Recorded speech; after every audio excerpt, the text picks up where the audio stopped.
ஹோட்டல்ல வாங்குனதா இல்ல வீட்ல செஞ்சதா அப்படின்னு கன்ஃபியூஸ் ஆகுற அளவுக்கு இந்த டேஸ்ட் இருக்கும். கண்டிப்பா ஒரு டைமாவது வீட்ல ட்ரை பண்ணி பாருங்க இந்த சிக்கன் வறுவல. ஒரு பெரிய பாத்திரத்துல கடலை எண்ணெய், ஒரு பெரிய வெங்காயம் குட்டியா சாப் பண்ணி உப்பு போட்டு நல்லா கோல்டு கலர் வர வரைக்கும் வதக்கிக்கலாம். இன்னைக்கு நான் ஒரு 1/2 கிலோ அளவுக்கு சிக்கன் எடுத்திருக்கேன். ஆல்ரெடி கழுவி வச்சிருந்தேன். இப்ப அதுல டைரக்டா ஆட் பண்ணிட்டு ஒரு 1/2 டீஸ்பூன் மஞ்சள்தூள், 1/2 டீஸ்பூன் மிளகாத்தூள் போட்டு நல்லா வந்து வதக்கிக்கிறேன்.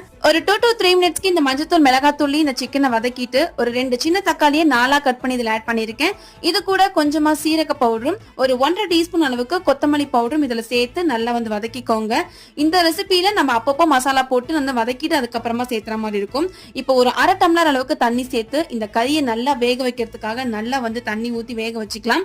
கடைசியில வந்து நல்லா ட்ரை ஆகும் போது நம்ம வந்து கொஞ்சமா மிளகு தூளும் கூடவே கறி லீஃப், கொத்தமல்லி லீஃப் இதெல்லாம் போட்டு நல்லா வந்து பரட்டி விட்டுக்கலாம்.